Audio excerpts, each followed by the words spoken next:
Let's unpack this. Have you ever found yourself in a conversation, maybe, with a friend or even online, and just thought, how are we looking at the exact same thing and coming away with totally different ideas?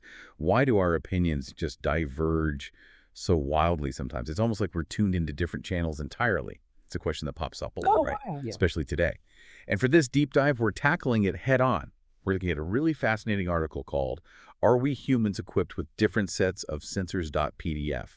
And it's not just another take on disagreement. This one really challenges some basic assumptions about where our viewpoints even come from. Yeah, what's really compelling about this source, I think, is that it moves beyond just asking why we disagree. Yeah. It actually probes whether our reality itself might be plural, or if maybe we are, quite literally, equipped with different sets of sensors, as the article puts it. So our mission here is to sort of pull out the core insights from this piece and really explore what that means for how we see the world, and maybe more importantly, how we interact with each other, especially when things get, well, contentious.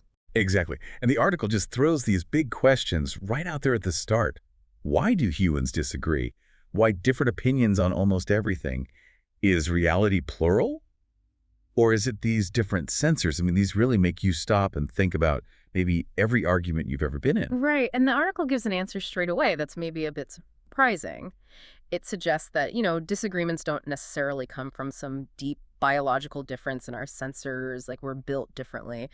Instead, it argues that these conflicts really only bubble up when the parties involved refuse to see the other point of view and stick to their positions. Or, stick to their guns. Sit with their guns, huh? Yeah, and think about the contrast it draws. It says people who might see things differently at first, but are actually willing to think, hey, maybe I could learn something here, they're way less likely to dig in. They often can find some common ground. It kind of reframes the whole thing, doesn't it? Yeah. Less about how we're built, more about how we choose to engage. So it's not like some people see color and others don't. It's a choice we make. The article really hammers this home, that disagreement is mostly driven by this reluctance to consider any other perspective. That feels powerful. Like it puts the responsibility back on us. It's not inevitable, it's a decision. But does it get into why we make that decision? Why stick to our guns? Is it ego or fear or... That's a really good question. It doesn't spell out a specific list of psychological reasons, but it definitely points to the act of refusal itself. It's almost like we build our own little bubble, not because the world forces us to, but because we decide internally to only trust our own inputs. And linked to that, the article makes this distinction that I think is super important for you listening to catch. It's the difference between arriving at an opinion and holding on to it. That's where things often go sideways. Ah, okay. And that distinction really made things click for me because... Look, we all arrive at opinions. That's normal, right? Yeah. Processing experiences, learning, but the holding on to it part. Yeah. Yeah, that's where it gets sticky. That's where the conflict starts. Precisely. So let's break that down from the article's perspective. Arriving at an opinion is presented as this natural thing. It's based on our experiences, the conclusions we draw. It's organic, how we build our picture of reality. But holding on to an opinion, that's described as a conscious decision. This is when someone decides, okay, my conclusion is based only on my experiences or my assumptions, and I don't want to test it against anyone else's. It's like actively closing the door to new information.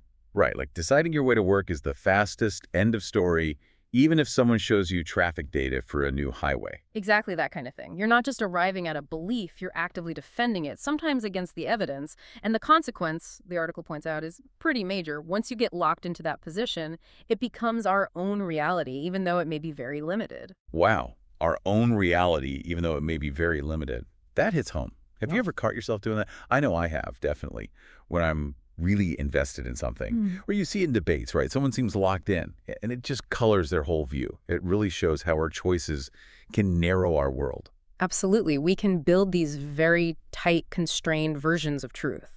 So if that's often the root cause, this conscious decision to hold on, what's the advice? What should we do when someone presents a view that just clashes with ours?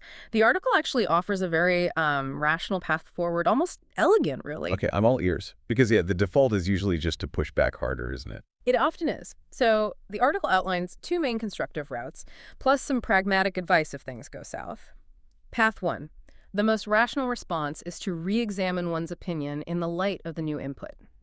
Now, this isn't about just giving up your view instantly. It's about genuinely looking at it again. If the new info seems useful, if it adds something valuable or refines your understanding, well, the logical step is to accept it and adjust your opinion.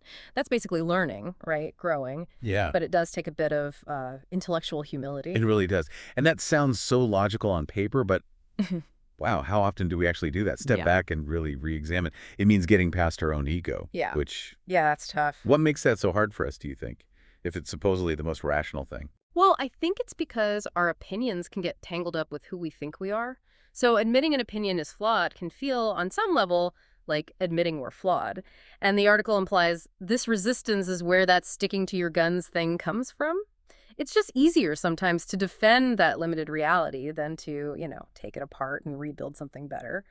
But the payoff is a richer, more accurate view. Okay, so that's path one. Path two. If, after you've genuinely re-examined, you still can't accept the new input, then the suggestion is to try and share the reason for their conviction in their perception with the other person. Basically, explain your why. Articulate your reasoning, your experiences, the logic that got you there. It's an attempt to bridge that gap, explain your tuning, maybe help them see where you're coming from. It's still productive, aiming for understanding. Yeah, and I think that's a key step we often skip. We jump to arguing the what without explaining the why. That makes sense. Exactly. But then comes the third piece, which is maybe the hardest, but also really crucial. If you can't effectively share your conviction, or maybe the other person just isn't willing to listen or engage constructively, the advice is blunt. It's then best to drop the matter, because anything further just leads to disagreement and argument, which are counterproductive and invariably involve the struggle of egos. Ooh, drop the matter. Yeah, it highlights how ego just poisons productive conversation. Sometimes the smartest, most emotionally intelligent move is just to recognize when it stopped being about understanding and started being about winning. I know I've definitely been guilty of pushing an argument way past its expiration date, long after it stopped being useful. Oh, absolutely. Guilty as charged. That's really practical advice, though. And yeah, a hard pill to swallow sometimes if you like a good debate. It shifts the goal away from just winning. Okay, so let's circle back. What does all this mean for those different sets of sensors we started with? Is the article saying, no, we don't have different sensors after all? Well, it uses this really great metaphor to get past a simple yes-no. It suggests the diversity of views isn't because we have fundamentally different types of sensors. Instead, it's better described as attributable to the fact that our human sensors are opened or closed to different perceptions, even in similar situations over time.